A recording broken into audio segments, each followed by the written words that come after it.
Elas dão vida e permitem a reprodução das plantas, as sementes.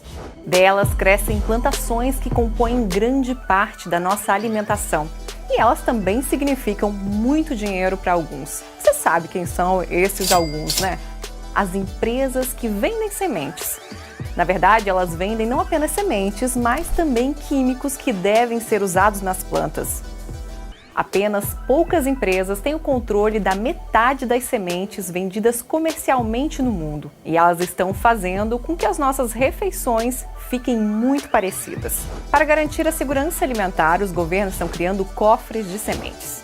Bilionários estão investindo milhões nisso. E agricultores tradicionais estão tentando preservar variedades que herdaram de seus ancestrais. Mas como a agricultura industrial tomou o controle sobre as nossas sementes? E como a gente pode reverter essa situação?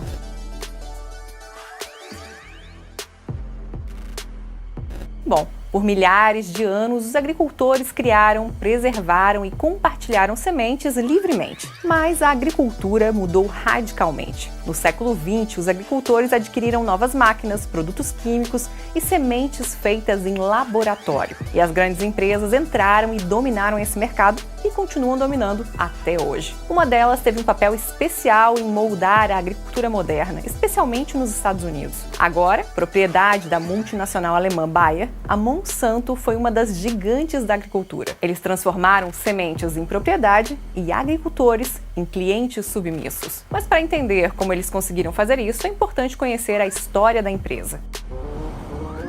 Tudo começou com ele, John Quinney. Em 1901, ele fundou a Monsanto em St. Louis, no Missouri, nos Estados Unidos. Na época, era uma empresa química que vendia sacarina, um adoçante artificial, e cafeína para empresas como a Coca-Cola. Ambos eram feitos a partir de um subproduto do carvão. Mais tarde, eles pegaram o conhecimento que adquiriram sobre combustíveis fósseis e seguiram com isso. A Monsanto começou a produzir um material chamado estireno, que se tornou fundamental para a indústria do plástico. Mais tarde, eles começaram a produzir bifenilos policlorados, conhecido como PCBs, um material isolante que passou a ser usado em quase tudo. De cascos de barcos a árvores de Natal e pintura de revestimento para piscinas. Mas, como muitos produtos da Monsanto, ele era extremamente tóxico. E como a empresa lidou com isso foi, no mínimo, interessante.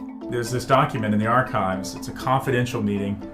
And Monsanto's executives are sitting around saying, well, what do we do about these PCBs? You know, it's an extremely profitable product. Bartol Elmore é historiador ambiental da Universidade Estadual de Ohio. Ele passou uma década trabalhando neste livro sobre a Monsanto. One of the alternatives that someone jots down, it's literally handwritten note from this meeting, confidential meeting, says, well, maybe we just go out of the business, you know, given that this is toxic. But the second note on that sheet, handwritten note, says, well, maybe we should just sell the hell out of it as long as we possibly can and do nothing else.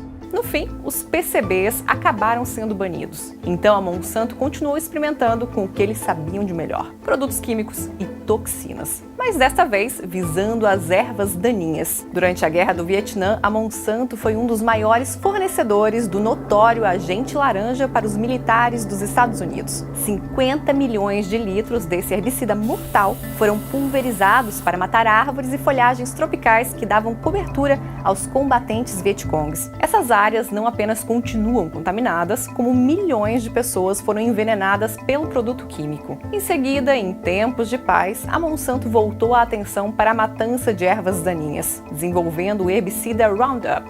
O produto chegou às prateleiras na década de 70 e se tornou a principal fonte de lucro da empresa. Roundup kills the root, kills the weed. O Roundup mata graças ao seu principal componente, o glifosato, mas acabou matando tão bem que também matou as plantações dos agricultores. Então, eles só podiam pulverizar o herbicida antes de plantar as sementes ou depois da colheita. Mas e se houvesse sementes que pudessem tolerar o Roundup?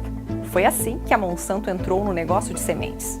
Em 1996, eles lançaram o Roundup Ready, que eram sementes geneticamente modificadas para serem imunes ao glifosato.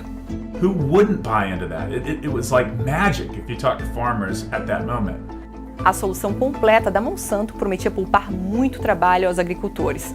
Eles não precisavam mais arar a terra, uma antiga maneira mecânica de reduzir as ervas daninhas. E também não havia necessidade de fazer malabarismos com diferentes herbicidas.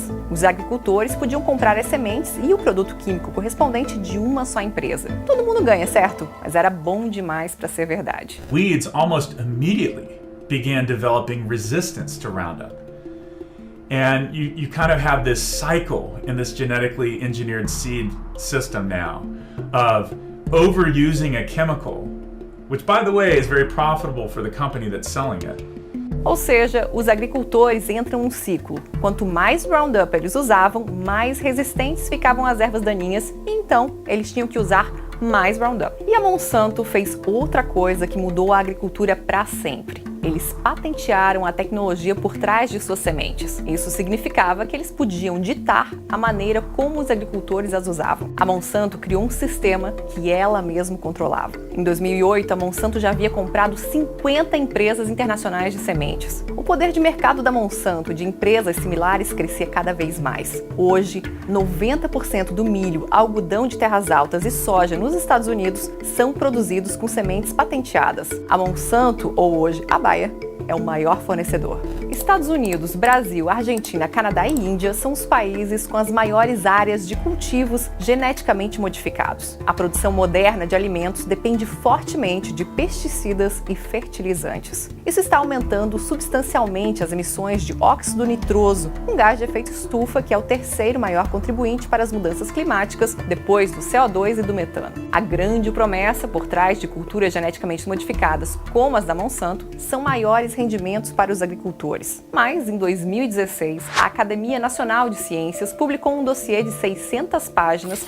sobre os efeitos das culturas geneticamente modificadas nos Estados Unidos. Os cientistas encontraram poucas evidências de que essas culturas realmente levam a maiores rendimentos. Na verdade, o que está crescendo mesmo é o uso do glifosato da Monsanto. Ele é o herbicida mais usado globalmente. Esses dois mapas dos Estados Unidos mostram a quantidade de Roundup sendo pulverizado nos campos. Quanto mais escuras as cores, mais ele está sendo usado. Enquanto isso, o que está caindo é a variedade de alimentos nos nossos pratos. Existem mais de 50 mil plantas comestíveis no mundo, mas dependemos geralmente de apenas 15. Milho, trigo e arroz são os principais. O sistema agrícola moderno criou essa padronização de alimentos. Empresas poderosas, proprietárias das sementes, podem escolher o que e como os agricultores cultivam. E eles escolhem, claro, o que dá mais dinheiro. E isso determina o que a gente come. Plantar as mesmas variedades também torna os cultivos mais vulneráveis à seca e a doenças. E a crise climática só está piorando tudo isso. Mas com sementes tradicionais, a história é diferente. If you want to look for something that will tolerate harsh climatic conditions, especially now that we are emphasizing on climate change, you can always go back to these seeds that have not been selected. Esta é Damaris Odeni. Ela é geneticista de plantas no Instituto Internacional de Pesquisa de Cultivos para os Trópicos Semiáridos.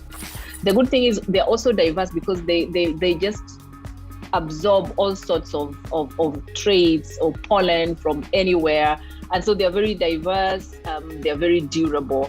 Quanto maior a variedade de sementes cultivadas, maiores as chances de acharmos aquelas que se adaptam melhor ao clima extremo. Por exemplo, em apenas uma região do sudeste da Índia, os cientistas descobriram quase 400 variedades de espécies agrícolas negligenciadas. Entre elas estavam 6 variedades tradicionais de arroz local que lidam melhor com a seca, solos salgados e estresse de inundação em comparação com as alternativas comerciais. Felizmente, mesmo quando as sementes tradicionais desaparecem dos campos, elas nem sempre desaparecem do mundo. Isso porque temos lugares como esse. Mais de 1.700 bancos de sementes em todo o mundo armazenam o potencial inexplorado das sementes tradicionais. O mais recente foi inaugurado na Colômbia, com a maior coleção de feijão, mandioca e forragens. As amostras são gratuitas para agricultores e pesquisadores. O banco está usando as mais novas tecnologias de inteligência artificial e aprendizado de máquina para estudar culturas em busca de variedades resilientes ao clima. E não são apenas os pesquisadores que estão entusiasmados com isso.